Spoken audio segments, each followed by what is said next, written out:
की नई team BJP के संगठन प्रकोष्ठों में देखने को मिल सकता है बड़ा बदलाव। बीजेपी ने राष्ट्रीय अध्यक्ष चुनाव के बाद ये बदलाव देखने को मिल सकता है। अगले महीने तय हो सकती है किरण सिंह देव की नई कार्यकारिणी। नए चेहरों को बीजेपी की टीम में मौका मिल सकता है। ये बड़ी खबर आपको रायपुर से बता रही। बीजेपी राष्ट्रीय अध्यक्ष चुनाव के साथ बदलाव संभव होगा। नए चेहरों को बीजेपी टीम में मौका मिल सकता है, जगह मिल सकती है।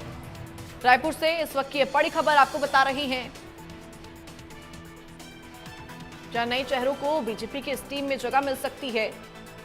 बीजेपी प्रदेश अध्यक्ष किरण सिंह देव की जल्द बीजेपी के संगठन प्रकोष्ठों में बदलाव भी संभव है। बीजेपी राष्ट्रीय अध्यक्ष चुनाव के बदलाव के बाद ये बदलाव तमाम संभव। नए चेहरों को बीजेपी की टीम में जगह मिल सकती है। एक बार भरोसा नए चेहरों पर जताया जा सकता है।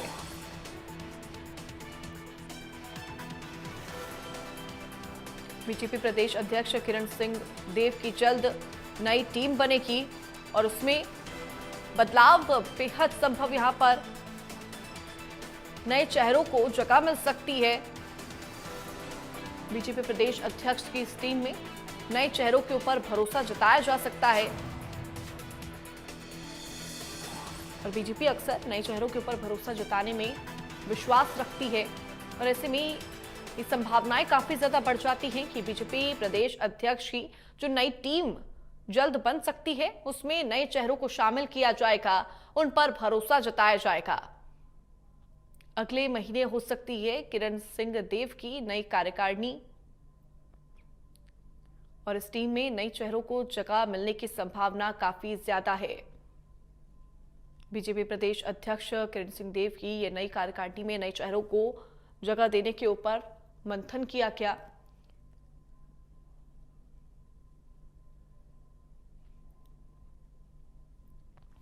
ज्यादा जानकारी के साथ हमारे ब्यूरो चीफ दीपक विश्वकर्मा जुड़ गए हैं, उनका रुख करते हैं। दीपक, नए चेहरों के ऊपर भरोसा हमेशा से बीजेपी जताने में विश्वास करती हुई आई है और ऐसे में जब बीजेपी प्रदेश अध्यक्ष की नई कार्यकारिणी यहां पर होगी, उसमें क्या नए चेहरों के ऊपर भरोसा जताया जाएगा?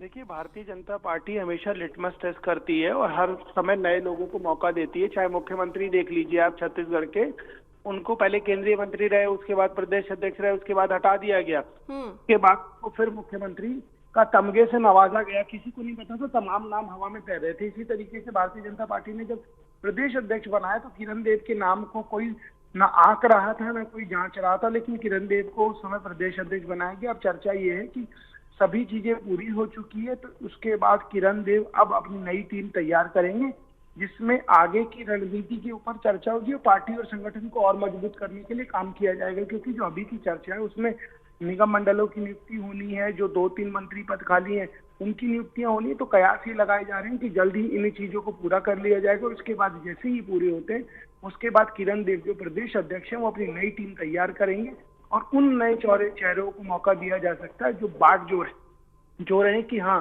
पार्टी में हमें कुछ करने का मौका मिलेगा, तो पार्टी का झंडा बुलंद कर पार्टी को आगे बढ़ाएंगे। इसीलिए कयास लगाए जा रहे हैं कि आने वाले समय में नए लोगों को मौका दिया जा सकता है।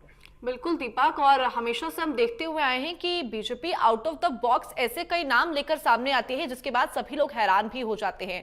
फिलहाल जो ये नई टीम यहाँ पर बनने की संभावना है वो कौन सी रणनीति के तहत आगे काम करेगी? चूंकि लगातार जो बीजेपी के प्रदेश अध्यक्ष है उनके नेतृत्व में राज्य के अंदर बीजेपी को काफी ज्यादा सपोर्ट मिला है और वो आगे अच्छा काम करते हुए भी नजर आती है। तो ऐसे में क्या किन अहम मुद्दों के ऊपर ये नई टीम गठित की जा सकती है? कौन कौन से महत्वपूर्ण बिंदु इसमें देखे जाएंगे? जनता पार्टी को मौजूदा स्थिति में जिस तरीके की सफलता हासिल हुई है, अब कहा जाता है कि ट्रिपल इंजन की सरकार है। कल इस चीज को विष्णुदेव साय ने, जो मुख्यमंत्री हैं, और प्रधानमंत्री के सामने भी इस चीज को कहा कि हम लोकसभा चुनाव जीते, हम विधानसभा चुनाव जीते, उसके बाद हम नगर निगमों के सारे चुनाव जीते, नगर निगम के साथ साथ निगम मंडलों के चुनाव जीते और निकायों के चुनाव जीते।